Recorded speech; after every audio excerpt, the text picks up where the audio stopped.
Hello students, current electricity lecture number 8 for class 12। तो आप सभी को इससे पहले वाले वीडियो में एक टास्क मिली थी कि कॉम्बिनेशन ऑफ रेजिस्टेंसेस के न्यूमेरिकल्स आपको करने हैं।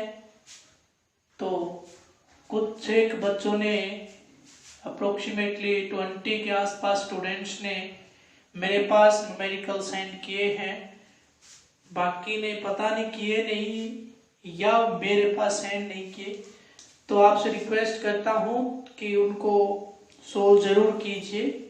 और आज का हमारा टॉपिक है internal resistance of a cell. बहुत ज़्यादा इम्पोर्टेंट टॉपिक है। ये मान लीजिए कि इस फिजिक्स में अगर कोई क्रिटिकल टॉपिक है तो वो सेल से रिलेटेड ही है। ये तो मैं नहीं कह सकता कि ये क्रिटिकल है, लेकिन सेल से रिलेटेड कुछ टॉपिक्स आपके क्रिटिकल बन जाते हैं। थोड़ी सी प्रॉब्लम आपको हो सकती है, लेकिन आपको कंसंट्रेशन से वीडियो को वॉच करना है, उसके बाद ही बुक पढ़नी है। पहले बुक ना पढ़े, नहीं तो कंफ्यूज्ड हो जाओगे। तो इसलिए शुरू कर रहे हैं topic internal resistance of a cell. सबसे पहले तो जो इंटरनल रेजिस्टेंस है, इसकी अगर मैं बात करूं तो इसकी रिप्रेजेंटेशन हमेशा ही स्मॉल आर से होगी। ये आपका फिक्स है, ऐसा नहीं है कि हम मन मर्जी कुछ भी ले लेंगे। हमेशा क्या लेके चलना है, स्मॉल आर ही लेके चलना है। ठीक है, अब बात करता हूं मैं एक सेल की कि सपोज मेरे पास इस तरह से ये एक सेल है।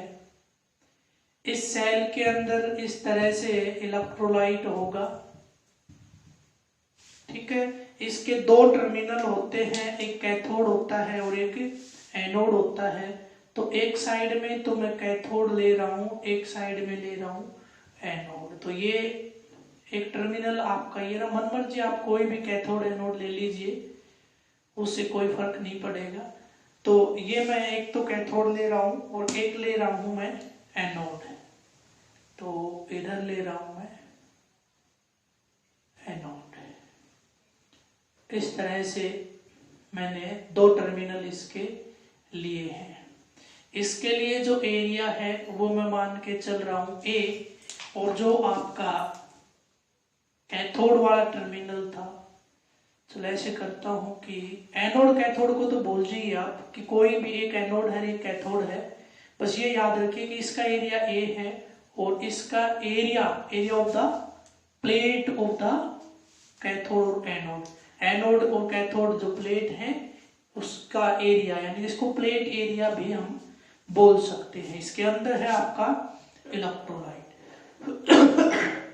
अगर मैं बाहर के सर्किट की बात करूं तो बाहर के सर्किट में इस तरह से आप इसको कनेक्ट कर देते हैं ऐसे, और इनके बीच में आप कुछ भी यूज कर सकते हो, कोई भी इलेक्ट्रिकल अप्लायंस यूज कर सकते हो। तो इस तरह से आपके ये सेल और ये एक आउटर सर्किट जिसका ये रेजिस्टेंस मैं मान लेता हूं कि आर होता है। अब हमें तो इंटरनल रेजिस्टेंस की बात करनी है। देखिए, आपकी सेल के अंदर करंट का फ्लो होता है, it's positive terminal to negative terminal. मैं मान के चल रहा हूं कि ये पॉजिटिव है और ये है आपका नेगेटिव। कहां से कहां हो रहा है, पॉजिटिव टू नेगेटिव। लेकिन अगर मैं इस इलेक्ट्रोलाइट की बात करूं, क्योंकि हमें तो केवल इंटरनल पढ़ना है, अगर मैं इसकी बात करूं इलेक्ट्रोलाइट की, तो इस इलेक्ट्रोलाइट के अंदर positive ions and negative ions होते हैं, जो कि दोनों ही कहां से कहां फ्लो करेंगे, from higher potential to lower potential. ये इनका फ्लो रहेगा इस तरह से, यानी यहां से यहां हायर टू लोअर इनका फ्लो रहेगा, चाहे वो पॉजिटिव आयन हो और चाहे वो नेगेटिव आयन हो। अब मेरे को ये बताइए, क्या इसके अंदर पॉजिटिव और नेगेटिव आयंस के अलावा भी कोई चीज रहेगी? बस वही इसका इंटरनल रेजिस्टेंस रहेगा कि ये जो आपके पॉजिटिव और नेगेटिव आयंस हैं ये किसी न किसी के अगेंस्ट एक टर्मिनल से दूसरे टर्मिनल तक जरूर जाते हैं। तो आपको अगर वो पता लगा दिया आपने कि किसके अगेंस्ट जाते हैं तो समझो कि काम आपका हो गया।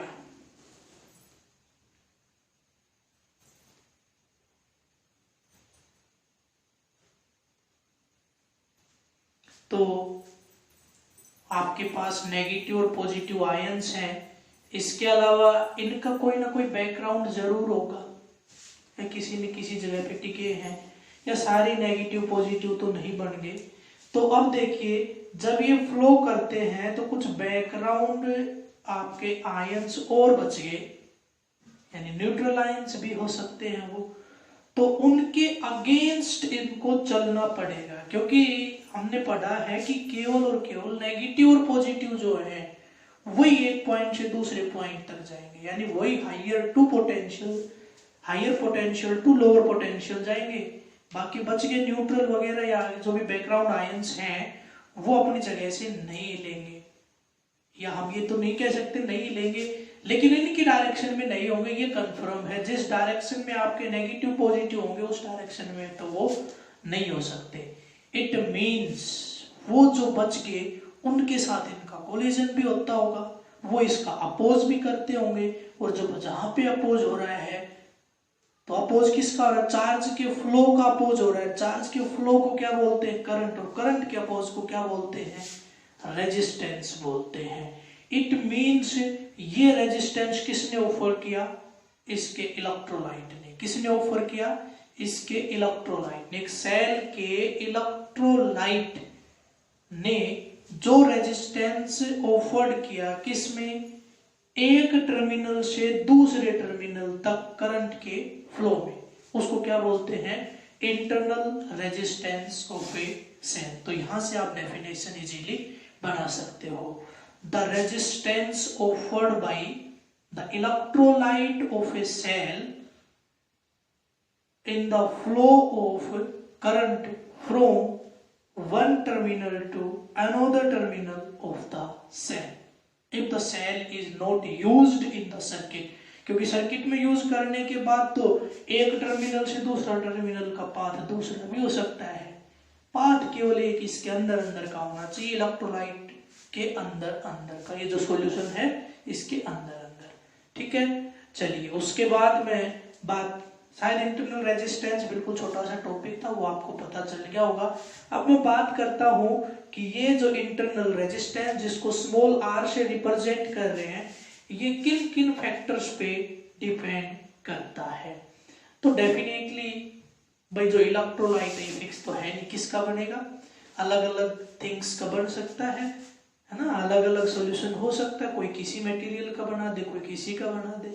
आपने भी देखा होगा कहीं आप जिंक का यूज कर रहे हो, कहीं कॉपर का यूज कर रहे हो, कहीं किसी का। तो ऐसे करके तो यहाँ पे हम लिखेंगे सबसे मेन जो है वो है नेचर ऑफ इलेक्ट्रोलाइट, ठीक है। तो इसकी ज्यादा एक्सप्लेनेशन की जरूरत है नहीं।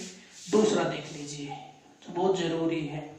दूसरा, अब देखिए, अगर इस इलेक्ट्रोरोड की ये जो पार्ट है जिसका ये एरिया इसके अंदर डिप्ट है, इसके एरिया को अगर मैं बढ़ा दूं तो इलेक्ट्रोलाइट, सपोज मैंने इसकी थिकनेस इतनी ज्यादा कर दी, इसकी भी थिकनेस इतनी ज्यादा कर दी, इट मीन्स अब तो रास्ता केवल इतना ही बच गया, क्योंकि यहाँ इसके अंदर तो कोई रेजिस्टेंस है ही नहीं, आगे तो रेजिस्टेंस है ही नहीं।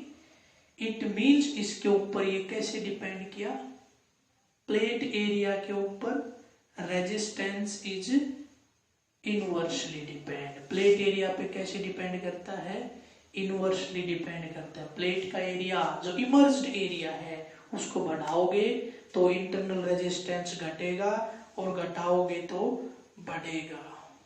नेक्स्ट है डिस्टेंस बिटवीन देम, इनके बीच में जो आपके एनोड और कैथोड रोड्स हैं, इन दोनों के बीच में जो डिस्टेंस है, ये क्या था आपका इमर्ज्ड प्लेट एरिया, उस पर कैसे डिपेंड करता है, इनवर्सली। थर्ड वन, अब देखिए ज्यादा डिस्टेंस ट्रेवल करेगा तो रेजिस्टेंस ज्यादा और कम करेगा तो कम। तो डिस्टेंस बिटवीन प्लेट्स के ऊपर कैसे डिपेंड करता है, डायरेक्टली। अच्छा, इसके अलावा और क्या हो सकता है, देखिए नेचर हो गया, इमर्ज्ड एरिया हो गया, डिस्टेंस बिटवीन द प्लेट्स हो गया।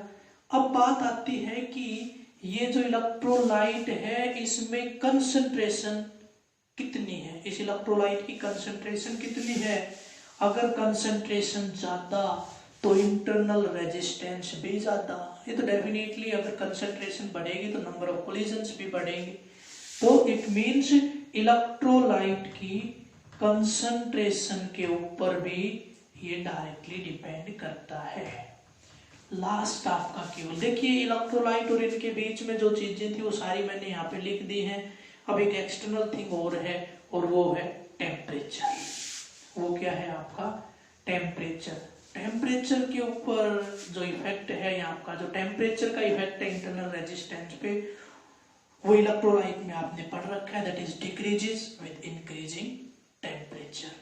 टेम्परेचर जैसे जैसे बढ़ाओगे internal resistance of the cell is decreases, तो इसका इंटरनल रेजिस्टेंस डिक्रीज हो जाता है। ठीक है, तो इससे ये था आपका सिंपल बिल्कुल easy internal resistance of a cell. मैंने कोशिश की है अपनी तरफ से कि आपको ज्यादा मेहनत ना करनी पड़े इस तरह से इसको बड़ा करने की, क्योंकि बुक में तो केवल 1 लाइन 2 लाइन में इसको कंप्लीट कर रखा है। तो इससे नेक्स्ट जो टॉपिक हम करने वाले हैं वो कुछ रिलेशंस हम पढ़ेंगे जो बहुत ज्यादा इम्पोर्टेंट। तो टॉपिक है रिलेशन बिटवीन ईएमएफ, जिसको किससे रिप्रेजेंट करते हैं, इस सिंबल से। टर्मिनल पोटेंशियल डिफरेंस जिसको हम V से रिप्रेजेंट करते हैं, एंड इंटरनल रेजिस्टेंस जिसको अभी हमने देखा था स्मॉल r से रिप्रेजेंट करते हैं। तो ये रिलेशंस हमें पढ़नी है। तो रिलेशन अगर पढ़नी है तो कुछ कंसीडरेशंस हमारी होंगी। तो हम एक सर्किट कंसीडर कर लेते हैं जिसका इंटरनल रेजिस्टेंस है R और एक सेल ले रहे हैं जिसका ईएमएफ है E और इसका जो इंटरनल रेजिस्टेंस है वो मैं ले रहा हूं R। तो ये आपका इंटरनल रेजिस्टेंस और ये आपका external resistance R, they are connected in series, then definitely the same amount of current is flows through the circuit, suppose that is I। तो ये मेरी कंसिडरेशन रही। मैंने एक सर्किट कंसीडर किया है जिसमें कि एक सेल यूज की है जिसका इंटरनल रेजिस्टेंस R है, इसका ईएमएफ जो है वो E है, इसको एक एक्सटर्नल सर्किट के साथ कनेक्ट किया गया है जिसका external resistance R capital R है। Suppose I is the current that is flows through the circuit. ये मेरी कंसिडरेशन रहेंगी। तो आज एक बहुत ही ज्यादा इंपॉर्टेंट चीज है, वो है आपका टर्मिनल पोटेंशियल डिफरेंस। ये क्या होता है, टर्मिनल पोटेंशियल डिफरेंस। देखिए यहाँ पे हम इसको ये भी कह सकते हैं कि terminal potential difference is nothing but it is the potential drop in the external circuit. External circuit के अंदर कितना पोटेंशियल का ड्रॉप हो गया, that is known as terminal potential difference. यानी टोटल ईएमएफ मेरे पास E था, इसके अंदर जो ड्रॉप हुआ इस रेजिस्टेंस के कारण जो ड्रॉप हुआ वो मैं V मान लेता हूं, that is equal to IR, where V is the terminal potential difference of the circuit, or V is also known as potential drop across the circuit. तो इसको हम बोलते हैं टर्मिनल पोटेंशियल डिफरेंस। क्लियर है?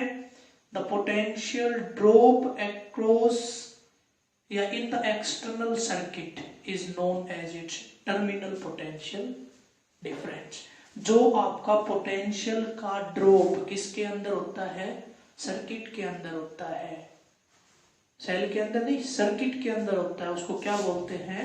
Potential drop या terminal potential difference. Suppose that is equal to V। वो मैं मान के चल रहा हूं कि इसमें वो कितना है? V है। अब देखिए टोटल EMF मेरे पास E था। What is E? That is the maximum potential of the cell. When the cell is not connected in any circuit, then its potential difference is known as its EMF. तो मान लेता हूं कि total मेरे पास E था, drop कितना हो गया? V। बच गया कितना? V dash. अब ये V क्या है? V है वो पोटेंशियल ड्रॉप जो कि कहाँ हो गया? R में। तो ये V डैश क्या है?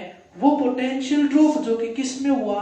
इलेक्ट्रोलाइट के रेजिस्टेंस में हुआ, उसके अंदर हुआ, जो कि कहां पे? इसके अंदर है। तो देखिए दोनों के अंदर मैं बात करूं, इसमें करंट कितना फ्लो कर रहा है? ये सीरीज में तो करंट तो सेम ही फ्लो कर रहा है। इट मींस अंदर का जो पोटेंशियल डिफरेंस, पोटेंशियल ड्रॉप है, ये भी कहां? इलेक्ट्रोलाइट के रेजिस्टेंस के कारण ये कितना होगा? IR। और बाहर वाले में कितना होगा? V is equal to IR। This is equation number first and this is equation number second. बताइए ये चीज क्लियर हुई कि नहीं हुई? अगर आपका टोटल EMF E था, ठीक है, जो कि आपका किसके अंदर फ्लो है? That is the maximum potential difference. उसके बाद कुछ ड्रॉप इसमें होगा, कुछ ड्रॉप इसमें, बस इतना ही था EMF।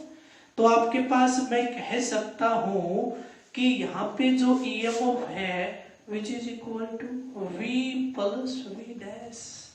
चाहो तो आप, आपकी बुक कह रही है कि वर्क डन वगैरह का फॉर्मूला लगाइए और इसको amount of work done to move a unit charge from one point to another point against the potential, या जो भी है आपका। तो आप देखिए उसमें आप ए की वैल्यू कैसे पढ़ोगे? सपोज एक के लिए वर्क करना पड़ रहा है W बाई क्या हो, नहीं सॉरी, इतना चार्ज और W बाई क्या हो। दूसरे के लिए W डैश अलग वर्क करना पड़ेगा क्या हो के लिए। तो ये क्या हो गया? ये तो डेफिनेशन है पोटेंशियल डिफरेंस की। We know that in case of electricity W work is equal to potential difference, potential difference into charge, charge into potential difference पढ़ रखा है ना। तो ये होती डेफिनेशन। तो यहां से भी आपके पास रिजल्ट यही मिल रहा है कि इसको अगर मैं V मान लूं, इसको मान लूं V डैश, तो क्या आ रहा है? E is equal to V plus V dash. This is equation number third. चलिए उसके बाद देखिए क्या होता है। ये वैल्यूज आ गई, बस फर्स्ट और सेकंड को उठा के इसमें रख दीजिए, रिजल्ट आपके पास होगा E is equal to I, ये हाँ ठीक है, आपके पास ये आया IR प्लस IR। ठीक है, V है जो कैपिटल, ये वाला जो V है इसकी वैल्यू IR है, और ये वाला जो V डैश है इसकी वैल्यू है IR। अब मैं यहाँ से क्या करता हूँ, I को कॉमन ले लेता हूँ। E is equal to IR plus R। मेरे पास ये फॉर्मूला बन गया है। तो अब मैं बात करूंगा I is equal to E upon R plus R। I is equal to ये लो, ठीक है। अब देखो इसका यूज करके, ये रिलेशन आगे बहुत इंपॉर्टेंट है, बहुत काम की भी है। इसका यूज करके मैं पोटेंशियल डिफरेंस को निकालना चाह रहा हूं। तो वो क्या होगा? According to Ohm's law, potential difference V is equal to IR. Now by using this equation, suppose this is equation number 4, we have to put the value of I. तो हमारे पास क्या बनेगा? इधर कर रहा हूं V is equal to, यहां से I की वैल्यू रख दीजिए, epsilon R upon R plus R। ये मेरे पास V की वैल्यू आ गई है। अब देखिए इससे आगे कहीं पे इंटरनल रेजिस्टेंस निकालना है सेल का, तो कहीं पे V निकालना है, तो कहीं पे V डैश निकालना है। ठीक है, मेन जो रिलेशंस थी वो आपकी आ गई हैं। आप बुक की हेल्प से कहीं पे इंटरनल रेजिस्टेंस किसी इक्वेशन से आप निकाल के दिखा सकते हो, तो किसी से V निकाल के दिखा सकते हो, तो कहीं से आप V डैश को किस फॉर्म में या V को किस फॉर्म में भी डिफाइन कर सकते हो। By using equation third we can also write V is equal to E minus V dash, इस फॉर्म में भी आप लिख सकते हो। E की वैल्यू आपके पास आ चुकी है, E इज इक्वल टू आप ये यूज कर दोगे और V डैश की जगह पे IR लिख दोगे। इस तरह से भी आप इसको निकाल सकते हो। तो नेक्स्ट जो हम पढ़ने वाले हैं वो है कुछ ग्राफ जो सेल से रिलेटेड हैं, बहुत ज्यादा इंपॉर्टेंट हैं। वो ग्राफ हमें बनाने सीखने हैं। तो देखिए,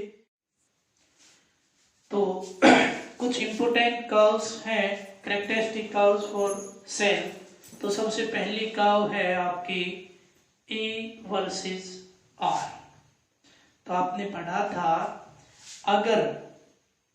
अगर आपका एक्सटर्नल सर्किट का रेजिस्टेंस कितना हो जाए, 0 हो जाए, तो E इज इक्वल टू भी हो जाता है। इट मीन्स अगर आपका एक्सटर्नल सर्किट का रेजिस्टेंस 0 हो जाए, then there is not any current is flows through the external resistance R. We can say they are independent. E और R आपस में इंडिपेंडेंट है। तो आपको पता है इंडिपेंडेंट में क्या होता है, ये रेजिस्टेंस और ये आपका इधर मैं ले लेता हूं EMF। इंडिपेंडेंट का मतलब होता है कांस्टेंट ग्राफ। यहाँ पे आपका ग्राफ कैसा हो जाएगा, कांस्टेंट हो जाता है। ये तो बहुत इजी था यानी EMF और एक्सटर्नल रेजिस्टेंस की बात की। तो EMF का मतलब ही क्या है, maximum potential difference when there is not any external circuit is used, or which is equal to terminal potential difference only and only when the external resistance of the circuit is 0। तो उस time पे तो E और R का कोई relation है ही नहीं, E और R का कोई रिलेशन आपका नहीं है। चलिए नेक्स्ट मैं बात करता हूं कि V और R, ये बहुत इंपॉर्टेंट रिलेशन यहाँ पे होने वाला है। तो आपने पढ़ा था V is equal to IR, अभी थोड़ी देर पहले जो इक्वेशन आई थी, और ये है which is equal to E upon R plus R into R। ये मेरे पास रिलेशन आई। अब देखिए यहाँ पे R की वैल्यू को अगर मैं चेंज कर रहा हूं तो R तो यहाँ पे भी चेंज हो रहा है और यहाँ पे भी चेंज हो रहा है। तो मेरे को पहले एक जनरल रिलेशन मिल जाए, उसके बाद मैं देखूंगा ये डिफरेंट वैल्यूज रख के कि कहाँ पे यानी ग्राफ 0 से शुरू होगा या नहीं होगा, कहीं पे कांस्टेंट होगा या नहीं होगा। तो वो तो हम ये वैल्यूज रख के निकाल सकते हैं, लेकिन पहले मेरे को रिलेशन तो पता चले इस V और R के बीच में रिलेशन क्या है। तो रिलेशन अगर नहीं पता चलेगी तो ग्राफ नहीं बना सकते। तो मैं क्या करता हूँ, पहले वो रिलेशन निकालता हूँ। तो क्या करूँ, इस रेजिस्टेंस को या तो केवल ऊपर रखूं या फिर केवल नीचे रखूं, एक जगह से हटा देता हूं। तो मैं क्या करता हूं, इसके अंदर से ये आपका EMF और यहां से रेजिस्टेंस कॉमन ले लेता हूं। तो यहां से अगर मैंने रेजिस्टेंस कॉमन लिया तो ये बच गया 1 प्लस R/R। ये R/R कहां से है, क्योंकि यहाँ पे तो कैपिटल R यानी एक्सटर्नल रेजिस्टेंस था ही नहीं, तो इससे डिवाइड कर दिया मैंने, और इनटू में क्या था R, इस R से ये R कैंसिल। तो देखिए मेरे पास जो एक्सप्रेशन बनी वो क्या बनी, epsilon upon 1 plus R upon R। ये मेरे पास एक्सप्रेशन बन गई है। अब करते हैं इसको सोल्व। अगर आपका रेजिस्टेंस बढ़ा, अगर आपका रेजिस्टेंस बढ़ा तो क्या होगा, इसका डिनोमिनेटर बढ़ेगा, इसका डिनोमिनेटर बढ़ेगा, ये नेट वैल्यू कम हो जाएगी, ये नेट वैल्यू कम हो जाएगी, ये कंप्लीट क्या हो जाएगी, कम। देखो यहां से अगर आर बढ़ा, आर इज इंक्रीजेस, तो ये जो मैंने कंप्लीट जो सर्कल लगाई है इसकी वैल्यू इंक्रीज होगी। बताइए सही बात है कि नहीं है, क्योंकि 1 तो है ही है, इसके जो ऐड हो रहा है, इसके अंदर जो ऐड हो रहा है, अगर आर की वैल्यू में बढ़ा रहा हूं तो ऐड होने वाले टर्म घटती जा रही है। क्या होती जा रही है, घटती जा रही है। अगर ये रेजिस्टेंस इंक्रीज हुआ तो इसमें ऐड होने वाली टर्म हुई घट गई, ऐड होने वाली टर्म घट गई, it means net 1 plus come value, तो ओवरऑल डिनोमिनेटर डिक्रीज हो गया, ओवरऑल इस सर्कल की वैल्यू क्या होगी, डिक्रीज होगी, ओवरऑल इस सर्कल की वैल्यू क्या होगी, डिक्रीज। कब, जब इस रेजिस्टेंस को बढ़ा रहा हूं तब। तो इस इक्वेशन में अगर इस ई के नीचे की वैल्यू डिक्रीज होगी तो नेट वैल्यू क्या होगी, इंक्रीज होगी। इट मींस यहां से तो जो ग्राफ है वो लग रहा है कि डायरेक्टली डिपेंड का आ गया, कि ये इसके ऊपर डायरेक्टली डिपेंड कर रहा है। अगर डायरेक्टली डिपेंड करता, यानी सीधा सीधा डायरेक्टली डिपेंड ही कर जाता, तो फिर आर ऊपर ही आ जाता, आप कहीं इंटू आर ही कर देते। इट मीन्स कुछ ना कुछ वेरिएशन जरूर है, क्योंकि आपके पास इक्वेशन ये थी, इधर आर की वैल्यू को इंक्रीज करूं तो ये वैल्यू यहाँ इंक्रीज हो रही है, तो यहाँ भी इंक्रीज हो रही है। इट मीन्स आपका ग्राफ इंक्रीज जरूर है, यानी आर के साथ v की वैल्यू इंक्रीज जरूर हो रही है। याद कीजिए क्या था आपका v, पोटेंशियल ड्रॉप। अगर रेजिस्टेंस बढ़ेगा तो according to Ohm's law v is equal to I R, R बढ़ा तो v भी बढ़ेगा, आर बढ़ा तो v भी बढ़ेगा। लेकिन यहाँ पे तो हम सेल की बात कर रहे हैं, यहाँ पे ईएमएफ भी आ रहा है, इंटरनल रेजिस्टेंस भी आ रहा है। इट मींस यहाँ पे ओम्स लॉ वाला ग्राफ नहीं आने वाला कि स्ट्रेट लाइन आ जाएगा। यहाँ पे रेजिस्टेंस इंटरनली भी है और आपका ईएमएफ का भी हम यूज कर रहे हैं, यानी कुछ ना कुछ चेंजमेंट। लेकिन ये कंफर्म है कि इंक्रीज विद इंक्रीज, ये पक्का है कि ऐसा तो है। अब देख लेते हैं उस ग्राफ की जो कर्व होगी वो किस तरह की बनेगी। तो सबसे पहले तो उस ग्राफ के जो एक्स एक्सिस और वाई एक्सिस है उन पे मैं क्या ले रहा हूँ वो मैं रिप्रेजेंट कर देता हूँ। देखिए अगर कोई ग्राफ होता है तो फर्स्ट प्रायोरिटी ग्राफ के अंदर दी जाती है इसमें इलेक्ट्रिसिटी में करंट को। अगर करंट का किसी के साथ है तो करंट को लेना होता है एक्स एक्सिस पे, ठीक है।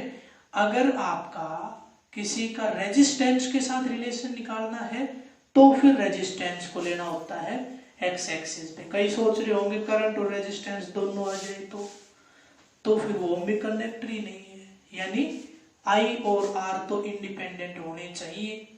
अगर आपके इंडिपेंडेंट नहीं, अगर आपके इंडिपेंडेंट हैं, सॉरी इंडिपेंडेंट नहीं है तो फिर कुछ ग्राफ अलग ही आएगा। अलग आएगा तो प्रायोरिटी किसको देनी है, करंट को। करंट एक्स एक्सिस पे आएगा, बाकी देखेंगे बाद में। चलिए देखते हैं यहाँ पे आर की वैल्यू जब मैं 0 रखूं, यानी जब मैं आर की वैल्यू 0 रखूं तब क्या होगा। रख दीजिए आर की वैल्यू 0 यहाँ पे रख दीजिए, क्योंकि इजीली आएगा यहाँ से वही आंसर, लेकिन यहाँ से डायरेक्ट पता चल रहा है समथिंग इनटू 0 0, तो ये यहीं पे रहेगा, यानी ये आपकी वैल्यू होगी 0। तो आपका ई बी क्या रहा, 0। सॉरी आप कर रहे हैं v और ये यहाँ पे v है तो आपका v भी क्या रहा, 0।